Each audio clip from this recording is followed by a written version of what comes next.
Ministério Barras, na linha dessas propostas de Latour e sua equipe. Ele também etnografou, como ele mesmo disse, laboratórios. Terceira referência é uma pequena experiência, mas que é interessante, eu conheço pouco, mas gostaria de conhecer melhor, da Ana Lana, que já foi diretora do CPC, uma experiência com fotografia para questionar como a universidade se vê a si própria.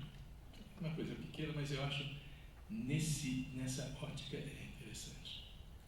Eu também acho importante procurar insumos em estudos de representações sociais e de imaginário urbano na geografia, na sociologia e, eu diria, talvez, principalmente na psicologia social. Aí há uma série de referências indáveis. Bom, segunda diretriz.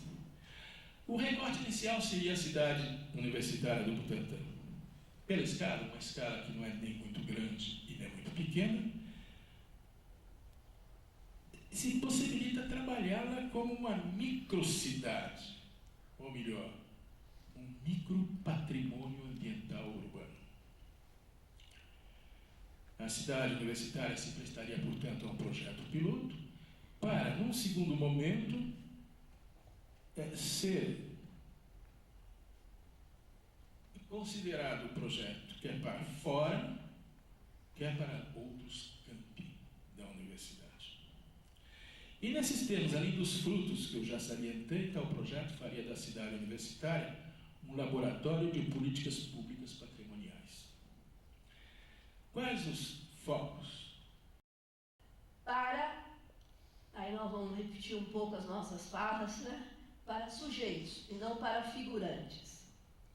Por outra face, os objetos interpretados, problematizados e levados para distintos públicos, atores, por vezes traem aqueles rumos sonhados, pois fortalecem ideologias e grupos tidos pelos doadores como mero pano de fundo, em que a liberdade e a acuidade não passam por perto. Em grande medida, na ditadura militar, os atores eram dirigentes militares, industriais ou figurantes, para eles os estudantes, os professores, os trabalhadores, os funcionários de modo geral.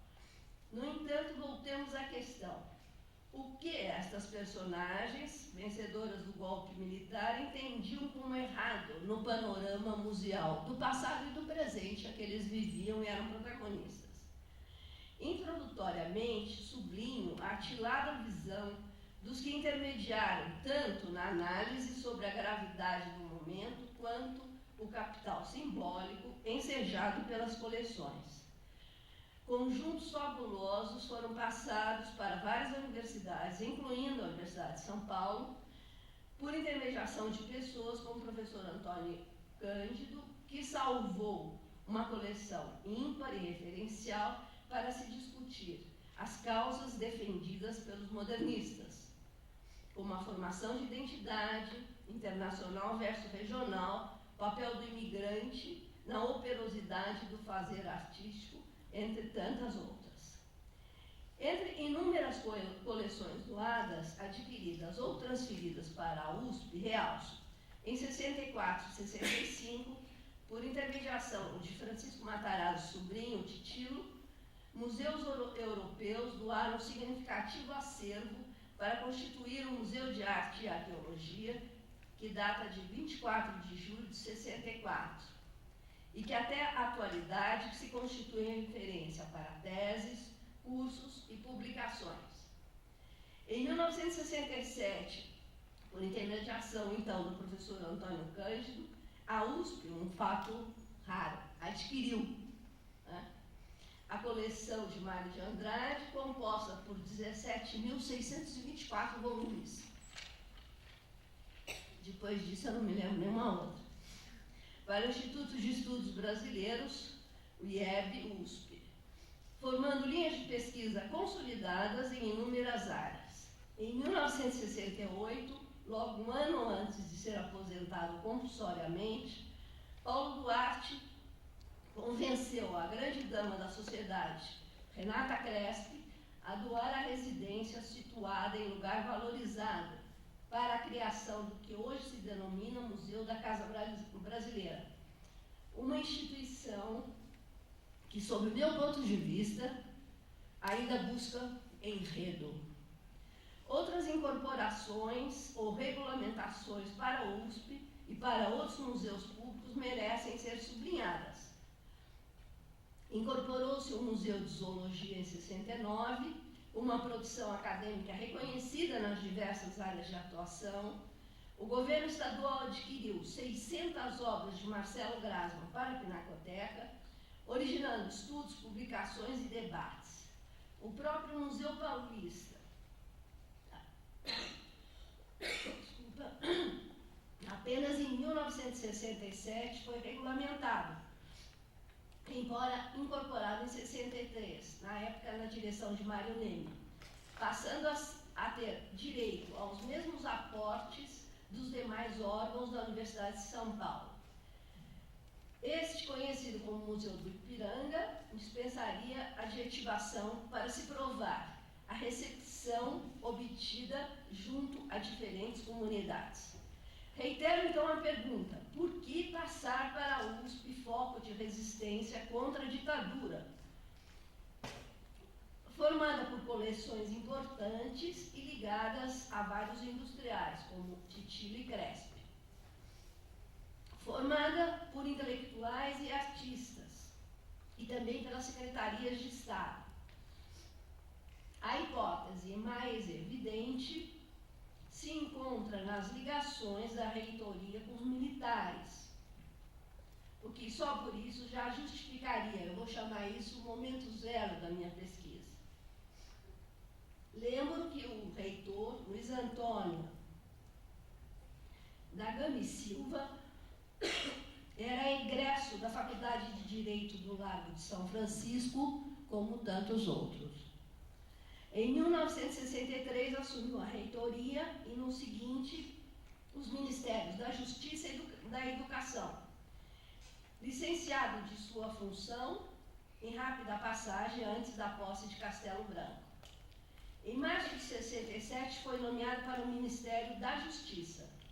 Proibiu atividades de seus opositores, como a Frente Ampla, e ao final do ano marcou indelevelmente o ano de 68 por inúmeras ações, mas eu gostaria de destacar o ato institucional número 5, que dissolveu o Congresso, promoveu a cassação de direitos políticos em todas as esferas, incluindo seus desafetos. Eu acho que ficou melhor assim, né? Eu estava falando muito para cá, desculpa. Incluindo seus desafetos na USP. Suprimiu habeas corpus e liberdades individuais. Instalou o rito sumário na acusação, averiguação, julgamento, prisão e até morte, sob mera suspeita, delação ou alegações de questões frívolas. Com tantos conflitos, qual o modelo assumido para essas doações em período tão tumultuado? Cabe acentuar, e agora eu vou indo para a minha razão número 1. Cabe acentuar que antes, de forma aguçada, outro reitor, Antônio Barros de Ulloa Sintra, médico de Titilo e Yolanda Penteado, convenceram o casal a doar acervo fantástico para formar o Museu de Arte Contemporânea da Universidade de São Paulo. O industrial e sua mulher doaram os premiados da Bienal de São Paulo, o núcleo inicial do acervo do Museu de Arte Moderna, ao lado de sua própria coleção, em um momento tangencial, pois Penteado passava a acompanhar o também industrial, fundador do MASP, Francisco de Assis Chateaubriand, na aventura de criar museus regionais pelo Brasil. Já ele vai ser prefeito em Ubatuba.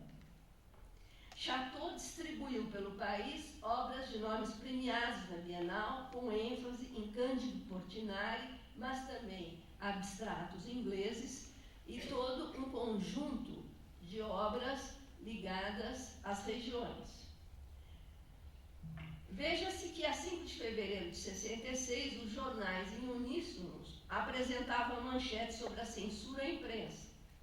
nomeação arbitrária de prefeitos e governadores pelos militares, cassação de mandatos e um suposto atentado ao general Arthur Costa e Silva. Na cadeia do Diário do industrial Chateau, o criador do MASP, essa informação dividia espaço com o lançamento de seus museus regionais junto com Yolanda Penteado. Não que estivesse adormecido o viso jornalístico de Chateau, já que no dia 1º de janeiro de 67 encabeça o Manifesto à Nação, em protesto contra a instalação da censura, ano em que é empossado Costa e Silva. Entre 66 e a morte do Mecenas, em 68, lança-se uma série enorme de museus regionais, muitos dos quais também transferidos para as universidades estaduais e federais pelo Brasil. Portanto, levantaria a crise de provocação que, de uma certa forma, acervos podem ser transferidos como mimetismo. Uma curiosidade dessa transação reside no convite a industriais locais para financiar aquisições, autoridades militares das 3 armas para cerimônias de inauguração, lançamento de produtos como o vinho Velho Capitão, em homenagem ao Mecenas, feita pela destilaria Dreia, do Rio Grande do Sul, tudo levado pelas asas da Wagner. Não faltavam fardas, padres, padrinhos e madrinhas, agraciados com placas, mimos e elogios na cadeia de jornal, rádio e TV, como convém à sociedade de espetáculo de ontem e de hoje. Museus, centro, movimento e escola versus Estado autoritário. Então, nessa primeira parte, eu tentei mostrar para vocês como são de naturezas diferentes essas doações, em que medida elas criam uma série enorme de possibilidades para as instituições já existentes ou para implantar determinadas instituições. Nessa parte, eu gostaria de trabalhar em contraposição com outro foco. O Estado autoritário instalado entre 64 e 85 deu continuidade à internacionalização do capital financeiro, mas também do simbólico. Assim, talvez, almejasse que no futuro haveria a construção de uma memória rosa e de uma história apaziguadora para o Estado autoritário, de modo a formar uma face generosa e capaz de esquecer o outro lado tenebroso. Daí começam, então, as dificuldades encontradas naquele presente para traçar dado futuro improvável. Entre as dificuldades dos anos 60, gostaria de ressaltar que a circulação, o consumo de bens culturais ainda se encontrava muito aquém do necessário, pretendido pelo Estado autoritário, pois o sistema cultural se apresentava embrionário. Aí, então, uma terceira questão. A Fora Chateau, que possuía museus, no plural, mídia impressa, falada e televisada por todo o Brasil, pergunto, como promover a desejada integração nacional pretendida pelos militares por meio de práticas culturais e também transformá-las em produto a ser comercializado em tempo recorde? E mais, como formular e levar o conhecimento do país para além de fronteiras, se utilizando da cultura para melhorar a desgastada imagem internacional da ditadura? Evento como a Bienal de São Paulo, de 69, sofreu um boicote internacional. O 4º Salão de Brasília, por exemplo, apresentava obras irônicas e diretamente alusivas ao desaparecimento de corpos. Museus levavam mostras contestatórias, irradiadas para além fronteira, divergindo de forma clara contra as autoridades e suas atrocidades. O descontentamento dos militares em manipular a cultura, 4º fator, fica bem ilustrada com a expulsão de Lina Bo da Bahia. Afinal, o projeto dela direcionava-se ao museu enquanto centro, movimento e escola, privilegiava o moderno corrosivo e transformador, ao lado de figuras como Glauber Rocha e Martim Gonçalves. e artistas experimentais importantes. Bo promoveu também iniciativas dirigidas a estudantes. Investigou o apelo popular, montado com latinhas usadas, e criou um Museu de Arte Popular do União, para formar artesãos, documentar e abrigar acervo de uso cotidiano e popular. Para Lina, o povo da Bahia, tão distante de sua formação dentro da tradição clássica, era sujeito. A reação, entretanto, foi rasteira. Em 31 de julho de 64, a 6ª Região do Exército afrontou-a e montou a exposição contra a subversão nas dependências antes destinadas ao Museu de Arte Moderna da Bahia.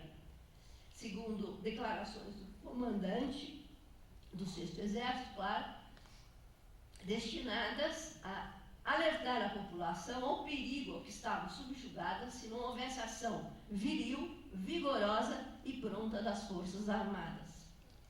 Sem dúvida, conferem o reconhecimento de que a cultura igualmente colabora para a construção de dada memória, alteando a figura da brasileira por escolha Lina Bo. Entretanto, usá-la para divulgação requer profissionalismo. Outra ação deplorável, ilustrativa de tal construção, se observa nas comemorações do Sesc Centenário da Independência, ligado de forma inequívoca para unir a repressão militar à independência e, de certa forma, assim, valorizar a pretendida soberania da nação contra a ideologia então posta em suspeição. Iniciada a 21 de abril, um conjunto de efemérides elege como marco a morte de Tiradentes, possivelmente representando o papel contrário ao domínio luso, levado por ele até a morte, o que faz dele um herói. O discurso do presidente Emílio Garrastazu Médici, transmitido pela primeira vez em cadeia nacional a 7 de setembro de 72, não deixa dúvida. Soberania de uma nação não se outorga e não se recebe de presente. Se amplia com o trabalho, a inteligência, o idealismo, a renúncia e, se preciso for, o sangue de homens como nós. Completavam o cenário exposições, músicas, filmes e eventos, entre os quais o traslado do corpo de D. Pedro de Portugal, uma passagem por vários estados, como se a tal peregrinação dos restos mortais unisse regiões. No dia 7 de setembro, e no Ipiranga, foi executado o espetáculo Luz e Som, que iluminava o monumento, o Parque da Independência, as águas dançantes das fontes e o Museu Paulista, podendo ser assistido por um lance de arquibancada construído no jardim e próximo a este, implodida apenas um ano após a chamada abertura democrática. Quanto ao almejado uso dos museus para a construção e disseminação de valores caros ao momento, observe-se que, ainda que existisse uma série de tipologias museais, não havia um mote unificador, ou como se diria hoje, uma política cultural a ser manipulada a serviço dos interesses da ideologia dos militares. Os museus, em geral, não estavam adestrados para a construção de discursos historicistas, totalizadores e pujantes, apresentando uma nação vitoriosa, com riquezas e tesouros, uma espécie de relicário da cultura a unir o povo. No concernente aos museus de arte, grande conjunto encontrava-se em funcionamento e a aquisição dos acervos visuais para órgãos públicos não implicou em criar-se novas instituições. Eu estou me referindo ao do Grasma, que passa para a Pinacoteca, é adquirido pelo governo do estado da Pinacoteca, e estou pensando no acervo de visuais do Mário de Andrade. São acervos que conflitam com os bordões daquele momento, entre tantos, milagre econômico, ninguém segura este país, e a pérola, estudante é para estudar, máxima formulada pelo reitor Gami Silva ao ascender ao Ministério da Justiça. Já se constituíam essas personagens em história, e naquele momento os militares julgavam que o passado era altar para se ajoelhar. Sobre os museus de história, desde o governo de Jânio Quadros, criou-se uma extensa rede por todo o estado paulista, denominada Museus Históricos e Pedagógicos, com desdobramento para outros. Totalizavam em 73, 79 museus, em geral instalados em edifício marco para a comunidade, e contendo até mesmo ênfase na educação, algo que muitas entidades até hoje relutam em levar a sério e profissionalmente. Igualmente havia formação de profissionais vindos do ensino, realizaram cursos, algo inédito. Os museus eram inaugurados com palestras, claro, além do palanque político. O que faltava então? Mário Neme, então diretor do Museu Paulista, elabora uma crítica contundente, formada por 11 tópicos, esclarecedores sobre aquilo que o discurso oficial encobria. Ao se referir a tal iniciativa, nomeia para o sucesso alguns fatos habituais até hoje em prática. Estratégias individuais para estar no poder, suposta existência de cadeia museal articulada no sistema de ensino, e não poupa mesmo clareza ao declarar que se configurava como uma criação arbitrária. Chama atenção sobre a carência de elementos básicos para as distintas atividades e de pessoal formado, especializado mesmo, propondo que o Estado criasse museus regionais, 5 ou 6. Ao contrário, incentivassem a existência dos municipais, emanados da própria comunidade, que evitaria a eterna busca de dar-lhes utilidade ou buscar patrocínio. Ao criar o Museu Histórico Pedagógico de 56, se alude a escrever a história da liderança paulista fincada na vida de um dado patrono, elevado à categoria de herói, em geral em parceria com o Instituto Histórico Geográfico, identificando-se com um elogio à vida, aos trunfos e vitórias, devotamento às questões da disciplina, ordem e progresso material, como se fosse um norte para a população. Esse discurso sobre dada memória heróica se modifica entre 68 e 70. Agora se alude ao ensino cívico, à formação do povo, expostos de forma positivista, em que não faltam ciclos, fases e cronologias, desde que apontassem para a abreviação do progresso no futuro, com a ação decisiva destas instituições a favor da ditadura. Como se observa, o horizonte de expectativa aspirado pelo Estado autoritário estava bem próximo de tais museus. Entretanto, a maior parte hoje está extinta ou desassistida em pontos básicos, ao contrário dos ligados à universidade. Perguntaria por quê? Longe se estava de alcançar essa meta de promover a criação e a passagem de acervos para museus efetivos, com ensino, pesquisa e extensão, o que de fato caracteriza uma universidade pública e de qualidade. As relações entre a USP e o poder durante o decênio inicial do golpe militar, entretanto, foram bastante intrincadas. Se alguns professores se tornaram ministros, reitores, por outro lado, havia toda uma grande comunidade que foi aposentada sumariamente e havia uma série de manifestações públicas de desagravo contra os rumos autoritários. De outro, havia um conjunto de professores, claro, envolvidos com o ministério, com o poder, com os cargos. Interessava aos militares e a muitos dos ministros egressos da Universidade de São Paulo favorecer as dificuldades e tenebrosas transações, estando os convênios e doações dentro desse quadro de construção de uma memória nacional que evidenciava, por marcos simples e reforços, mostraria a primazia e o interesse da memória a ser construída. Além destas, das relações, do mimetismo, a ausência de um sistema cultural e a dificuldade em se manipular a cultura, o quarto aspecto que eu gostaria aqui de salientar é a questão de que a educação seria a vida mais eficiente para o progresso econômico, o que levou à reestruturação e à formulação de leis que, por causalidade, incorporam determinadas áreas.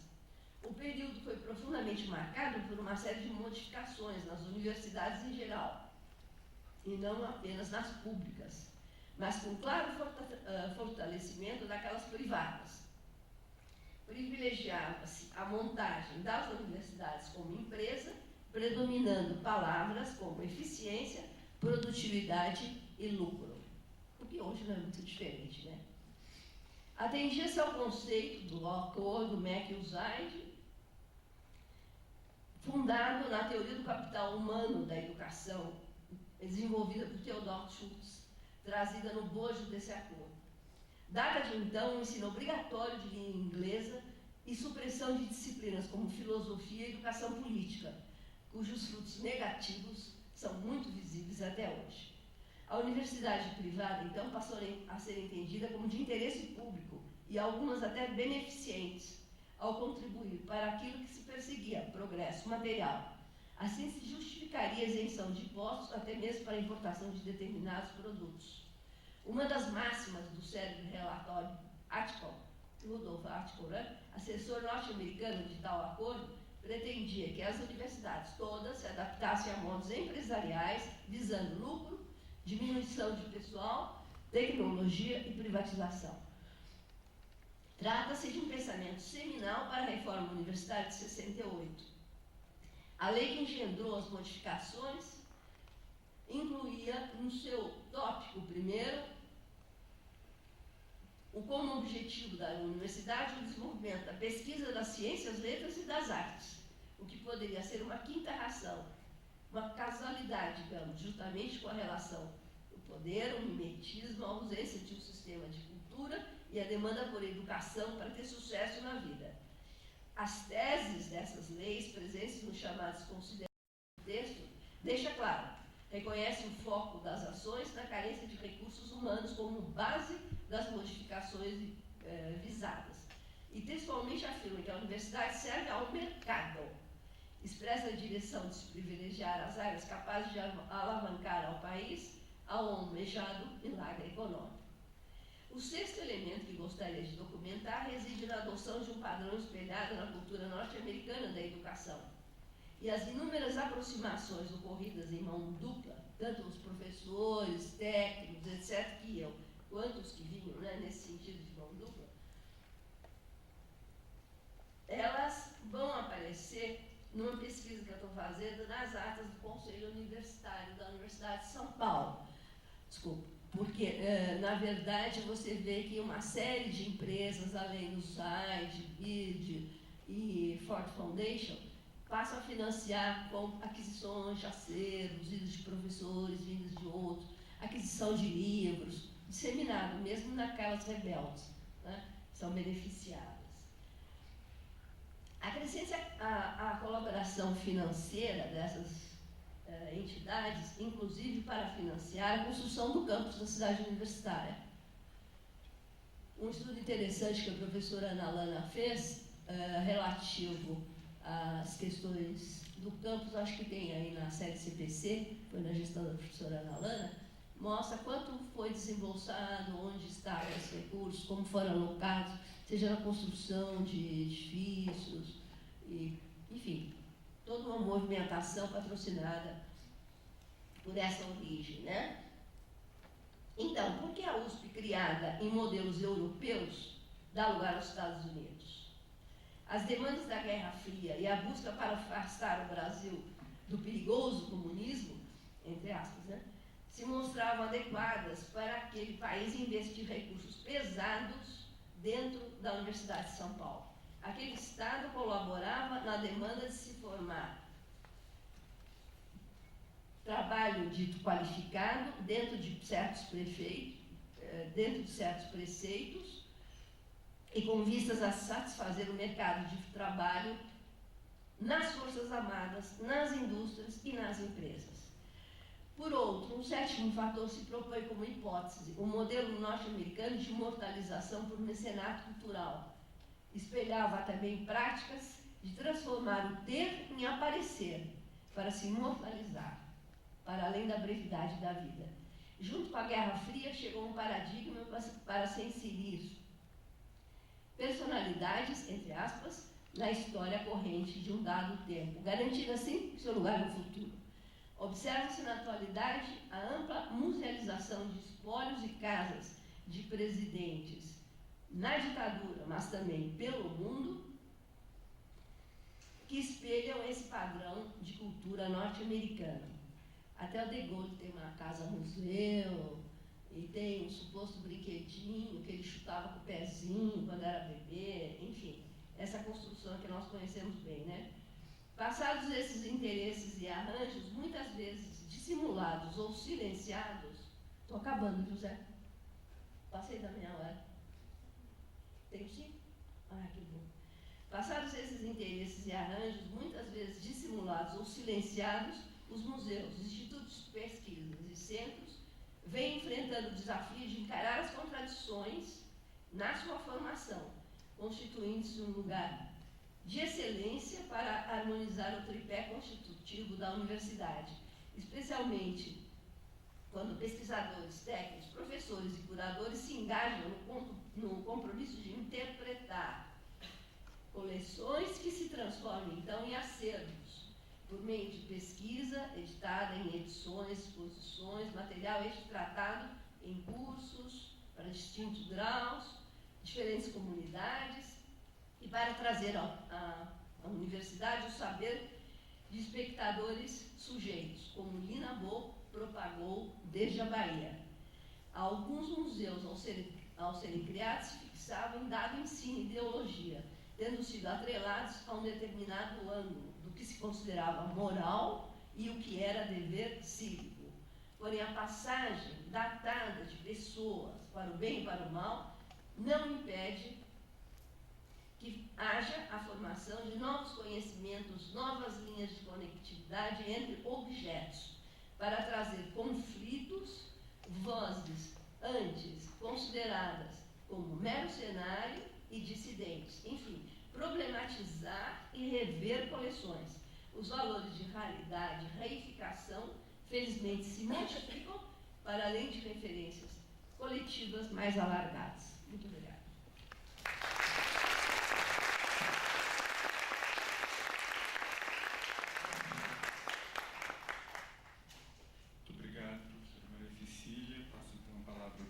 Antônio Arantes.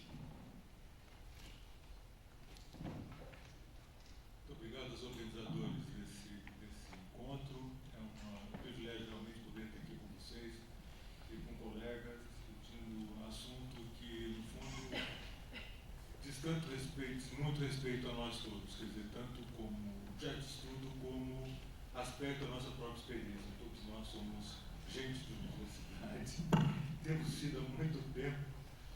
E eu acho que falar a respeito desse tema, o patrimônio da universidade, é, de uma certa maneira, falar a respeito de nós mesmos, da nossa atividade, do nosso próprio patrimônio.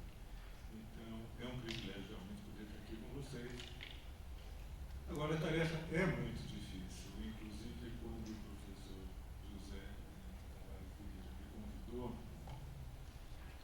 para participar da mesa e refletir sobre o assunto a partir das questões ligadas ao patrimônio material, o intangível, né? Eu resisti bastante, porque, na verdade, quer dizer, eu não tenho trabalhado com a questão do patrimônio da universidade, não tinha me colocado, para ser honesto, eu acho que de maneira suficientemente profunda, enfim, essa questão.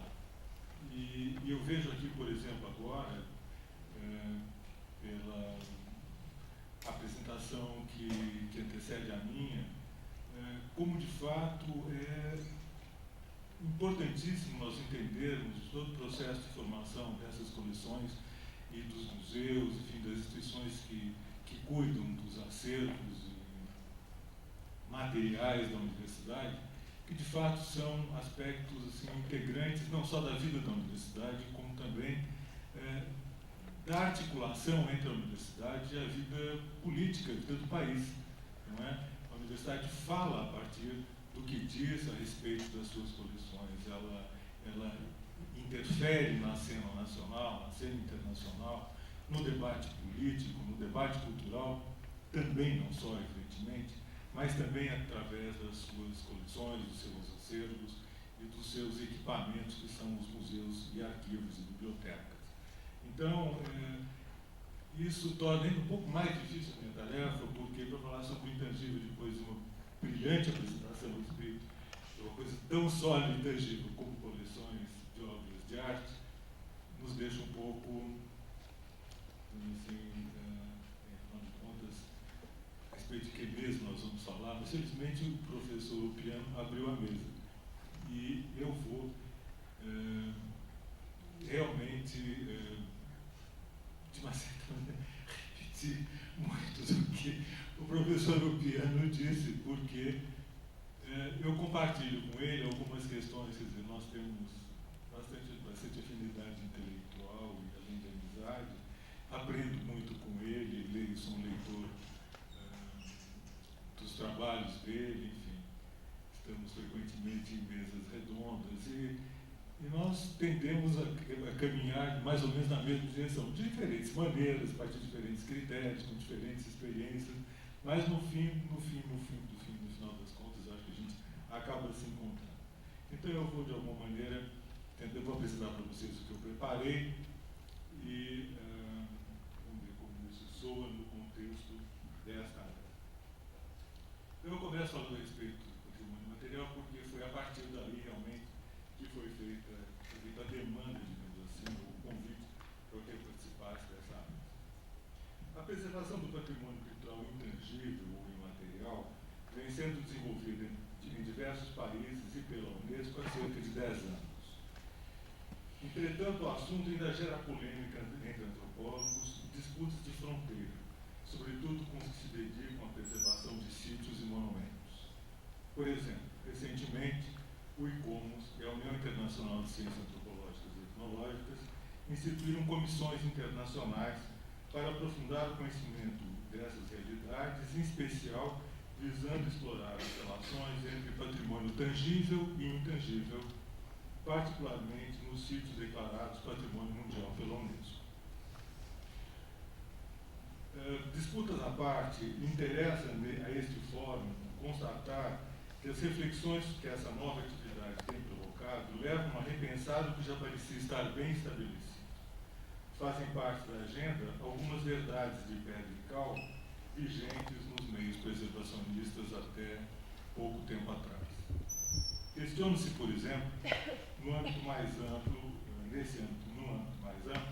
a consagrada ênfase na excepcionalidade dos bens patrimoniais, a exigência de autenticidade, a fundamentação exclusivamente acadêmica da atribuição de valor patrimonial, o uso de inventários, listas, livros de registro, entre outros procedimentos herdados de nossos ancestrais nessa missão. Digo aqueles, o Decreto-Lei 25, para referir a apresentação do professor Piano. Por outro lado, reformam-se consensos em relação à sustentabilidade sociocultural das várias modalidades de preservação, em relação aos modos de vida das populações afetadas, a necessária sinergia entre essas ações, ainda que isso gere resistências corporativas entre os profissionais da área, e a necessidade de estimular a participação ativa dos segmentos sociais afetados, que são cada vez mais reconhecidos como legítimos detentores do patrimônio. Hoje em dia, indaga-se com frequência: patrimônio de quem? As reverberações provocadas pela Convenção da Unesco de 2003, dedicada à salvaguarda dos bens intangíveis, parece ir além do âmbito restrito da implementação das convenções da Unesco. Elas são complexas e fugiria certamente ao escopo dessa apresentação analisá-las detidamente. O que nos toca, melhor dizendo, mais de perto, é o fato desses debates estarem desestabilizando pouco a pouco os paradigmas hegemônicos da preservação e contribuírem para formar novas concepções a respeito da gestão de bens culturais, sejam eles oficialmente declarados de valor patrimonial ou não. O que são bens culturais intangíveis? Estão em pauta nas agências de preservação elementos da cultura que são não apenas efêmeros, dinâmicos e inevitavelmente mutáveis, mas que têm como suporte, em última instância, não apenas artefatos, mas com frequência o próprio corpo humano. Esses objetos, práticas, linguagens, conhecimentos, muitas vezes prescindem, em seus contextos de ocorrência e de origem, de registros escritos e se transmitem como parte do processo de reprodução social. Outros, que se apresentam como atividades especializadas, se transmitem e se aprimoram na relação direta entre mestres e aprendizes, iniciados e iniciandos. O sentido principal da salvaguarda é, então, contribuir para a continuidade desses elementos, pelo tempo que seus executantes e guardiães os considerarem relevantes para a realimentação de sua identidade e recriação de seus modos de vida. Esse último aspecto é central, a meu ver, para estas reflexões aqui neste fórum, e pressupõe não apenas a questão de a quem pertence o patrimônio, mas quais são os critérios legítimos de atribuição de valor que, aplicados às realidades culturais, justificam transformar práticas e artefatos correntes em realidades metaculturais, ou seja, em bens oficialmente protegidos. A história é conhecida. Com pequenas variações entre as diversas agências de preservação, os critérios de valor que se consideram hegemônicos nessa esfera são o histórico, paisagístico, artístico, arqueológico, paleontológico, ecológico e científico. Pelo menos assim enumeram os livros de tom e os instrumentos jurídico-administrativos vigentes. Mas a própria Constituição brasileira, como bem lembrou o professor Opinião, de 88, que inclui bens de natureza material no âmbito do patrimônio, introduz no artigo, eu acho que é 216, não 261, mas em todo caso, no artigo que se referiu ao 216. No artigo 216, a noção de referência à identidade, à ação e à memória dos diferentes grupos formadores da sociedade brasileira, como marco legitimador do valor patrimonial. A introdução do valor referencial no âmbito do patrimônio opera um corte significativo nos fundamentos sociológicos e políticos da preservação. Isso porque ele reconhece de modo tácito o direito dos agentes sociais reconhecerem, a partir de suas autorrepresentações de identidade, a pertinência ou não de determinado elemento cultural ao conjunto patrimonial, independentemente dos valores atribuídos desde fora, ou seja, a partir do conhecimento acadêmico que até então reinava soberano nas construções do patrimônio. Essa é uma concepção análoga à ideia de valor social, que foi adotada pela Carta de Bourg em 79 e tem sido amplamente praticada na Austrália, e é o princípio consagrado pela Convenção para a Salvaguarda do Patrimônio Cultural Intangível, adotada pela Unesco em 2003, segundo a qual, por definição, patrimônio é o que as comunidades culturais reconhecem como parte de sua herança cultural. Assim, não é de estranhar que nesse simpósio se manifeste, não é de estranhar que esse simpósio manifeste em sua temática insatisfação com o nexo convencional que tem sido patrimônio e universidade sempre estiveram juntos. Não se pode esquecer o papel das elites acadêmicas, que as elites acadêmicas desempenharam e desempenham na criação de agências de preservação e na gestão patrimonial, de modo geral, não só no âmbito da universidade. Poder-se dizer que o patrimônio é uma criação da universidade. Ora, se a academia vem lutando há décadas para que o poder público proteja obras e documentos de valor histórico, estético, arqueológico, etc., nada mais provável ou plausível que o mesmo critério fosse adotado por sua própria agência de preservação.